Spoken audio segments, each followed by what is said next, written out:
बजने को है और अशूरा के बाद आइंदा 2 हफ्ते खासी अहमियत के हामिल हैं।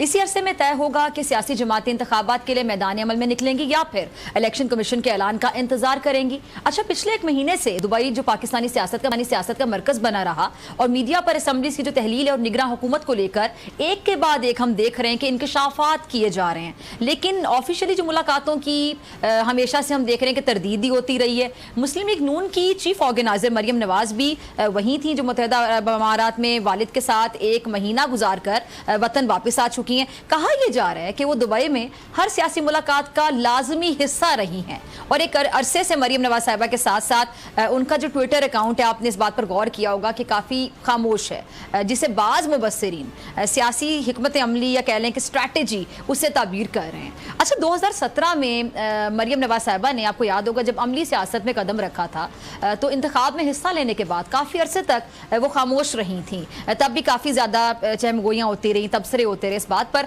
और एवनफील्ड केस में रिहाई के बाद भी वो कुछ अरसा सियासी मामलात से काफ़ी दूर रही थी। उन्होंने किनारा कशी इख्तियार की थी और ऐसी एक खामोशी फिर आपने 2019 में भी देखी होगी जब मरियम अपने वालिद के लिए अवामी राब्ता मुहिम शुरू करने के बाद नैब के हाथों गिरफ्तार और फिर रिहा हुई थी। क्या मरियम नवाज हम कह सकते हैं कि उस वक्त मुतहरिक होंगी जब ये जो मामलात हैं वो इलेक्शन की जानिब जाते दिखाई देंगे? और मुश्तरका पार्लिमानी इजलास में मुस्लिम लीग नून और पीपल्स पार्टी की इम्तिहानियों के बावजूद क्या अब भी इलेक्शन एक शराब दिखाई दे रहे हैं? और क्या मियां नवाज शरीफ साहब अपने भाई की हुकूमत की बजाय निगरान हुकूमत में वतन वापस आने को तरजीह देंगे? बहुत से सवाल हैं जिनके जवाब तलाश करने की कोशिश करेंगे। मेरे साथ मौजूद स्टूडियोज़ में आबिद जुबैरी साहब, सदर सुप्रीम कोर्ट बार। सर, बहुत शुक्रिया ज्वाइन करने के लिए। और सीनियर एंकर पर्सन तजियाकर आदिल शाहजेब ने भी हमें ज्वाइन किया। आदिल, आपका भी बहुत शुक्रिया वक्त देने के लिए। आपकी इजाज़त से आबिद जुबैर साहब, आदिल से मैं शुरू करना चाहूँगी। आदिल, कल असम्बली में दोनों जो बड़ी पार्टियां उनकी इम्तिहानी के बाद क्या आपको लगता है कि जो इलेक्शन में ताखीर का खदशा है वो दूर हो चुका है और निगरान हुकूमत को बाख्तियार करने के पीछे आपको क्या सोच नजर आती, क्या फायदा होगा इसका मुल्क को? देखिए, एक तो ताखीर जो है वो पावर कॉरिडोर्स में डिस्कस हो रही है। इस्लामाबाद में जिससे भी हम बात करते हैं वो यही कहते हैं कि तकरीबन 7 to 8 वीक्स का जो डिले है वो हो जाएगा। और उसकी वजह जो है वो सेंसस बताते हैं, क्योंकि सेंसस नोटिफाई हो जाती हैं, डिलिमिटेशंस आपको करनी पड़ेगी, उसमें 7 से 8 हफ्ते कम अज कम लग सकते हैं। और अगर सेंसस नोटिफाई हो जाते हैं, रिजल्ट सामने आ जाते हैं और कोई ना कोई सूबा उस पर एतराज खड़ा कर देता है, तो ये एक ऐसा एक वजह ये बताई जाती है कि 7 से 8 हफ्ते जो हैं वो इलेक्शंस डिले का शिकार हो सकते हैं। So we are looking at around mid February या एंड ऑफ फरवरी। जहां तक इन दोनों जमातों की बात है, पीपल्स पार्टी और नून लीग, उन्हें भी इस बात का अंदाजा है कि शायद 7 से 8 हफ्ते का डिले हो जाए। लेकिन पीपल्स पार्टी ये समझती है कि जितने इलेक्शन में जितनी ताखीर होगी वो उनके लिए इलेक्टोरली नुकसान होगा। मुस्लिम लीग नून की तरफ अगर देखा जाए तो जब तक नवाज शरीफ साहब नहीं आएंगे तो पार्टी का उस तरह से रिवाइवल, क्योंकि नून लीग का वोटर आज भी नवाज शरीफ से बिलोंग करता है, वोटर भी उसका है, सपोर्टर भी उसका है, तो उनका बाहर रहते हुए नून लीग का इलेक्शन में जाना वो पार्टी के लिए डिजास्टर साबित होगा मेरे नुक्ते नजर से। और पंजाब में चूंकि पिछले 1 साल में जो जिस तरह से हुकूमत रही है, महंगाई रही है, इकोनॉमिक पॉलिसीज आपने देख ली, तो नून लीग ने एक पॉलिटिकल कॉस्ट अदा की है इस 1 साल इक़्तिदार में रहने के लिए। और वो नुकसान का अजाला तभी हो सकता है जब नवाज शरीफ साहब वापस आए। अब अगर 60 दिनों में इलेक्शन होते हैं तो नवाज शरीफ साहब कब वापस आएंगे, उनकी सजाओं का क्या बनेगा? तो 90 डे का जो टाइम पीरियड है ये नून लीग को ज्यादा सूट करता है। और अगर 90 डे से भी थोड़ा सा एक्सटेंड हो जाता है, एक 7-8 वीक किसी भी आईनी वजह से, ऑफ कोर्स गैर आईनी तो कुछ भी नहीं हो सकता और ना होना चाहिए, तो वो नून लीग को ज्यादा सूट करता है। तो मेरे ख्याल में यहाँ पर ये जो बात हो रही है उसमें वजन है, वो वैसे ही नहीं हो रही, क्योंकि हुकूमती शख्सियात से भी आप बात करें या बाकी भी आप इवन सीनियर तजज़ियाकारों और एनालिस्टों से, और वो लोग जो जिनको पता होता है कि खबर डिवेलप हो रही है और खबर पक चुकी है, उनसे भी आप बात करें, तो कोई भी इस वक्त वसूख से ये नहीं कह सकता कि इलेक्शंस जो हैं वो नवंबर में ही होंगे।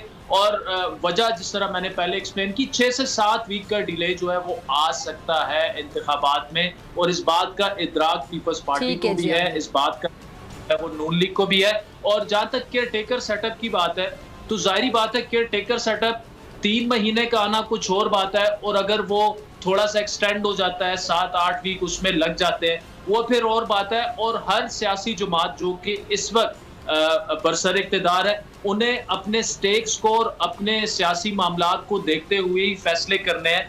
और सिर्फ मैं एक आखिरी कमेंट इस पे कर दूं कि सेक्शन 230 में जो अमेंडमेंट्स हुई हैं 2017 की, सब क्लास 2 की हम बात कर रहे हैं, जिसमें केयर टेकर प्राइम मिनिस्टर को एम्पावर करने की कोशिश की गई है, तो उसकी बड़ी तोजी ये दी जाती है, वजह ये बताई जाती है कि चूंकि IMF के साथ जो रिफॉर्म्स हैं या जो इंपॉर्टेंट डिसीजंस लेने होंगे, वो आपका मुल्क अफोर्ड नहीं कर सकता कि 3-4 महीने इंतजार के बाद। और यही मैंने इसहाक डार साहब से ये सवाल मैंने बार बार किया, क्योंकि उन्होंने ही मुझे ये बताया था कि सेक्शन 2 के अमेंड होने जा रहा है। 3-4 दिन पहले जब मेरी उनसे तफसीली मुलाकात भी हुई थी, इंटरव्यू भी हुआ था, तो उसमें ये बात कही कि देखिए अब PIA का रिवाइवल जो है वो पाकिस्तान के मफाद में है, लेकिन जो यूरोपियन एजेंसीज वो ये कह रही हैं कि या तो हमने इंस्पेक्शन अभी करनी है 1 महीने के अंदर अंदर, या फिर आपको वेटिंग लिस्ट पर डालकर 1 साल बाद हम करेंगे। तो ऐसे decisions care taken prime minister तो नहीं ले सकते, उनको आपको एम्पावर करना है,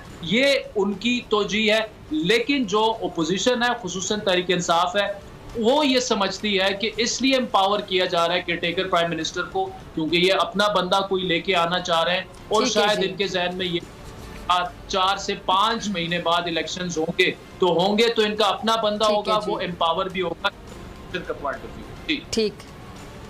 ठीक है जी, आदिल का पॉइंट आ गया। आबिद साहब, आपने आदिल साहब को भी सुना, तो ये अगर असेंबली जो वक्त से पहले तहलील होने जा रही है उस सूरत में चले 60 की वजह 90 दिन मिल जाएंगे, 1 महीना ज़्यादा मिल जाएगा, आगे फिर इलेक्शन कमीशन की जिम्मेदारी की इंतखाबात करवाने हैं। लेकिन इंतखाबात अगर लेट होते चले जाते हैं, ताखीर का शिकार होते चले जाते हैं, तो वो आइनी होगा, अगर गैर आइनी होगा तो फिर उसके बारे में आइन क्या कहता है? क्योंकि हमने देखा पंजाब KPK में भी जो ये निगरा सेटअप है वो तूल पकड़ के एक्सटेंड हो गया, तो एक्सटेंड हो जाना अभी से बड़ी सहमगोइयाँ हो रही है कि एक्सटेंड तो हो सकता है आगे जाके, तो आइनी तो फिर ना रह गया।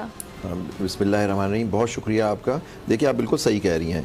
मेरा तो कहना ही यही है कि इस मुल्क में आइन को पहले ही तोड़ दिया गया है। जब खैबर पख्तूनख्वा और पंजाब की असेंबलीज़ का इलेक्शन नहीं हुआ, जब वो नहीं हुआ और उसमें जजमेंट भी थी सुप्रीम कोर्ट की, लाहौर हाई कोर्ट की जजमेंट थी, ना आपने जजमेंट मानी सुप्रीम कोर्ट की, ना आपने आइन को माना। और देखिए, और केयर टेकर सेटअप खासकर पंजाब में तो 14 मई के बाद तो बिल्कुल ही इलीगल हो गया, खैबर पख्तूनख्वा में 90 डेज के बाद हो गया। लेकिन देखें, दोनों किसी को कोई फर्क नहीं पड़ा। कोर्ट ने भी उस पर फर्दर एक्शन नहीं लिया कि उनके एक ऑर्डर था जिसकी ओपन वायलेशन की इलेक्शन कमीशन ने, गवर्नमेंट ने, पार्लियामेंट में अंदर उनके ऊपर हमले हुए, आपने देखा धरना दिया गया सुप्रीम कोर्ट के बाद, लेकिन कुछ नहीं हुआ। तो अब अगर इलेक्शन इस वक्त भी 90 दिन के अंदर नहीं होते, जो एक वो झिझक होती है ना, वो खत्म होती है, वो एक पहली दफा इंसान को झिझक होती है, वो अब झिझक नहीं है। अगर अब 90 दिन में नहीं हुए तो किसको फायदा होगा, क्या फायदा होगा, वो तो आपको पॉलिटिकल एनालिस्ट बनाएंगे। लेकिन मेरे भी कुछ उसमें वो है कि देखिए, उसमें फायदा हो, किसी को भी हो, आइन का इस मुल्क का नुकसान होगा, क्योंकि आपने एक 90 दिन का पीरियड जो मैंडेटरी था उसको आपने तोड़ा, और आपने अगर तोड़ दिया उसको 90 डे के पीरियड को, तो कौन इन्फोर्स करेगा? सुप्रीम कोर्ट में आप जाएंगे, सुप्रीम कोर्ट में क्या होना है वी डू नॉट नो।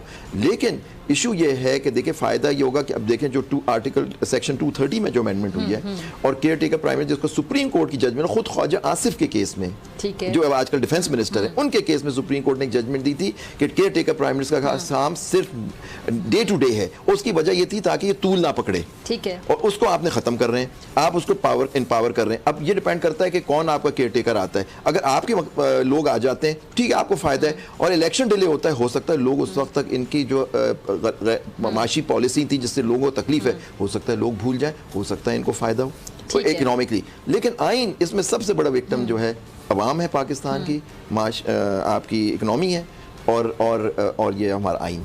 ठीक है, ये जो चेयरमैन PTI है उनको जमानतें मिलने का जो सिलसिला किसी हद तक थमता दिखाई दे रहा है जुबैरी साहब, तो आगे फिर गिरफ्तारी का भी खदशा जाहिर किया जा रहा है कि उनको गिरफ्तार किया जा सकता है, आपको क्या समझ आ रहा है? मैं नहीं समझता, अभी तक तो उनको किसी कोई बेल उनकी रिजेक्ट नहीं हुई है। उनको देखें, आप बेल उनकी रिजेक्ट नहीं, बेल उसका हक, उनका हक होता है। अगर बेल रिजेक्ट होती है तो फिर आदमी अरेस्ट होता है। तो अभी तक मेरे, आपकी शायद नॉलेज में हो, मेरी नॉलेज में नहीं है कि उनकी कोई भी बेल रिजेक्ट हुई। लेकिन आप ये देखें, एक सियासी लीडर है इमरान खान, उन पे 180 केस या 200 केस हो चुके हैं। और आप देखिए, ये हमारे यहाँ जो अनफॉर्चुनेटली हमारे जो सिस्टम है कि जो अपोजिशन लीडर होता है या लोग उसके खिलाफ हो जाते हैं, उसके पीछे बाकी सियासतदान पड़ जाते हैं, उनको मुख्तलिफ केसों में फंसा दिया जाता है, वो उसमें ही घूमते फिरते रहता है। लेकिन इशू ये है कि ये भूल जाते हैं कि कल इन पे, और ये भी इस चीज़ से गुजर चुके हैं इन लोगों ने एक दूसरे के साथ भी ये किया हुआ है। किसी को आपने देखा हमेशा पीपल्स पार्टी नून लीग, जब 2 पार्टी सिस्टम था हमारे मुल्क के अंदर, तो यही हो रहा होता था। नैब को सबसे ज़्यादा इस्तेमाल किया जाता है 99 के बाद के अपने पोलिटिकल मुखालफिन के खिलाफ आप उनको इस्तेमाल करते हैं।